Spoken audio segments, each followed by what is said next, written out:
What's going on, guys? Welcome back to another video. I am showcasing today my Invoked Shaddoll deck profile. This is the one I typically take to more of the competitive events, and it does pretty well. I did get 7th place at my locals last time with it. It was struggling a little bit going against some of the newer decks, and Zodiac, Zeus, stuff like that can be a little bit of a problem for me, being as I'm new to the game. But anyways, let's get into it. Just wanted to show off my field center before we start, and let's go ahead and get right in. So for starters, I am playing 3 copies of the man himself, Alistair the Invoker. Normal summon, invocation, we know what he does. You can also discard Alistair as a quick effect to add 1,000 attack points to any one of your fusion monsters. It's really helpful if your opponent doesn't really have experience going up against Invoked, and they go to swing into Makaba, they've got like 2,600 attack, and then they're just down. We also play some Shaddoll monsters. I'm playing 3 copies of El Shaddoll Wendy, or Re-Shaddoll Wendy, I'm sorry. Wendy's pretty good for set her, get the flip effect, and special summon.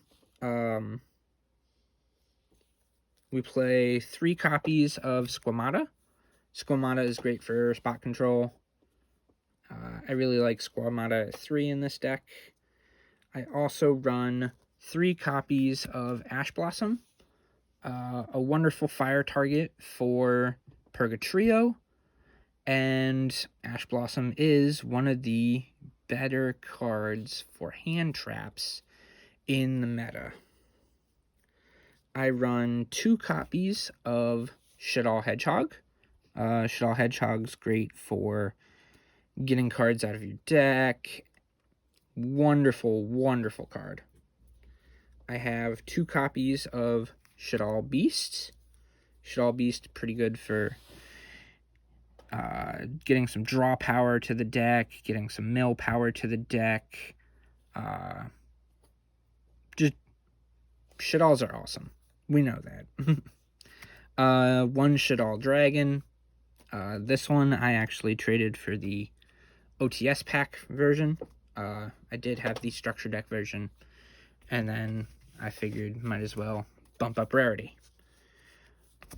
We also run 1 copy of El Shaddoll Hollow.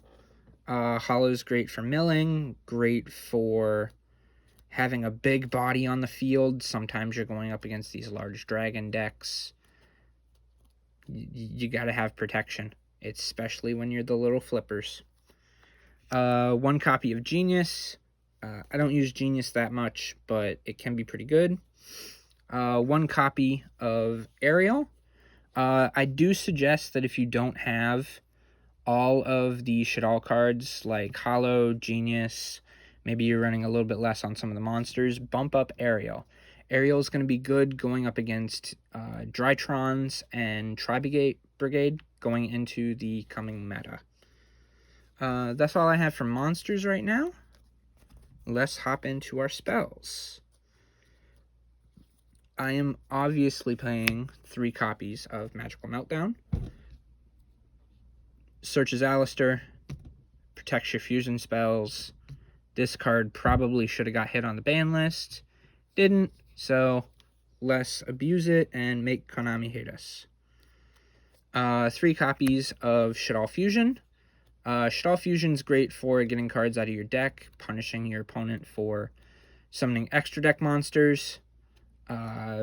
It can be kind of scary if they have no negates on board, but they have an extra deck monster out. They're not really going to like you milling cards from your deck. Of course, in any good fusion deck requires Super Poly.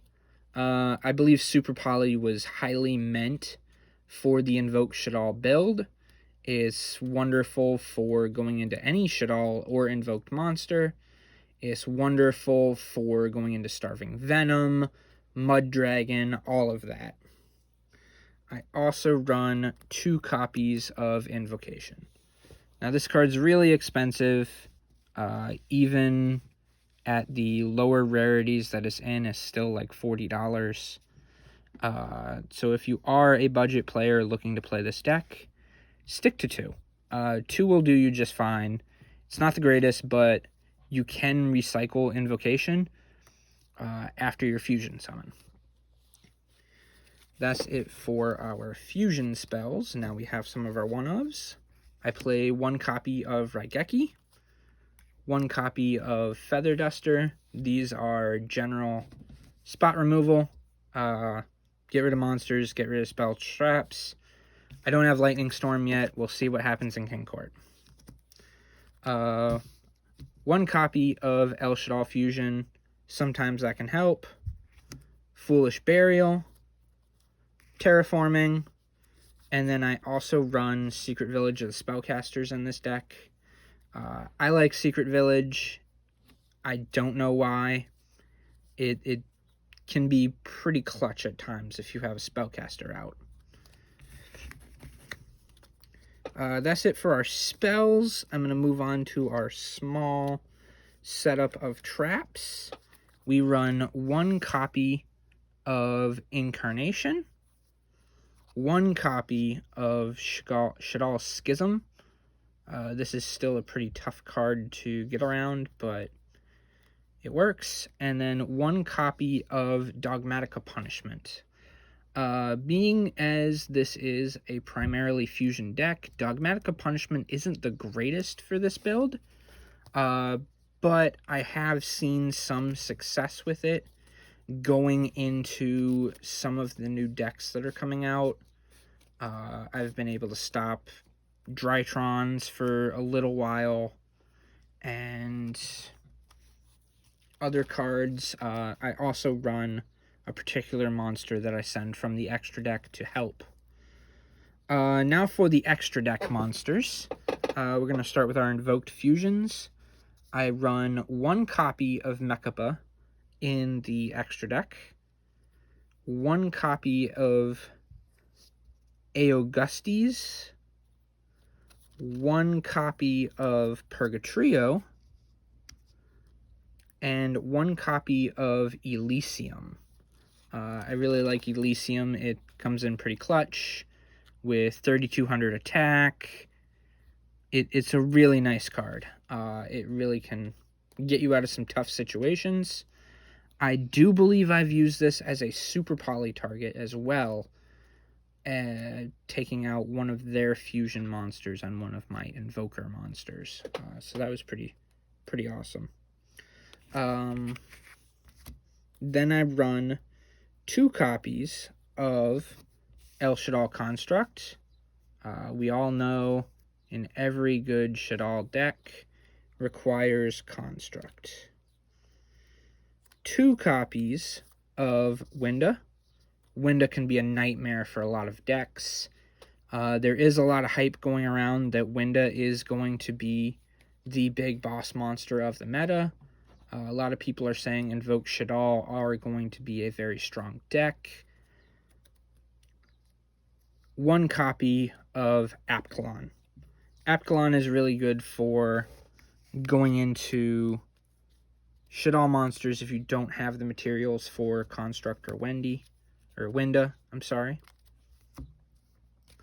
For our Dogmatica Punishment target, I'm running 1 copy of Natis. Dogmatic Punishment with Natis is essentially a +2. You're able to stop 1 monster with Dogmatic Punishment, stop another monster with Natis, or take out a back row. Of course, as with every Shaddoll build, we are playing Starving Venom Fusion Dragon. This is really good for getting rid of Dragoon. This is really good for just going into any super poly situation where there are dark monsters. For the links, I start out in the main deck playing Almirage and Secure Gardena. I do side these out most often in my second and third duels. If I'm not doing that well, typically I'll always side these out, as once I side out All Mirage, I tend to see Ash more, or get ashed more, and can use the Ash Blossom in our graveyard as a Purgatrio target. One copy of Gravity Controller. I haven't used Gravity Controller that much. I've been told that it's really great for taking Construct off the field and then recycling for a Shaddoll Schism play. I've yet to try it. We'll see what happens. And then at the final spot is my Borrelord Dragon, or Borrelsword, I'm sorry. Typical OTK power. I've not really used this either, so typically when I'm siding out, I'll side out Almirage, Secure Gardena, and Borrelsword for some extra copies of invoked monsters in my side deck. So now on to the side deck. I will side in a second copy of Makaba, if I just know that my Makaba is getting a little crushed out there. It's great to have a second Makaba in your extra deck. I run one copy of Artemis. We do need that light target, and if we take out Almirage and Secure Gardena, Alistair's going to need to link away for a light target in order to get into Makaba. Artemis is perfect for that. Someone asked me what Artemis does. All I said was it links away Alistair so that way I can have Makaba easy. That's all it is. I might have given away my strategy. We run a second copy of Augustes in the side. A Rajin. This is perfect, being as it's a win target. Going up against Tri-Brigade. Going up against that Barrier Statue card. This card will do wonders. And then I run one copy of Kaliga as well. This card hasn't come up that much for me, but I'm sure it will. That is it for extra deck cards. I do run one Droll and Lockbird as a hand trap, in case I'm going up in the mirror match. That's really helpful. I run triple copies of Twin Twisters. I've said it before in other videos. My locals typically run some decently back row heavy decks, and I am not a big fan of that, so I try and get rid of those cards. And then I just run one enemy controller. This has never come up. I'm still trying to build my card pool for cards that will work well in a side deck. I run one copy of Metaverse. This can be a fake out for a Mystic Mine. It's also great for getting Secret Village out. I've done that before, where I had one of the Shaddoll spellcasters out and face up, and then flipped Metaverse. I blocked them from being able to do their spells. A second copy of Punishment. Sometimes it's easier when I see that my Punishment versus Natis play is working to try and just up the odds of that happening for the second game. I do run a Heavy Storm Duster. Again, back row. I do run Shadow Imprisoning Mirror.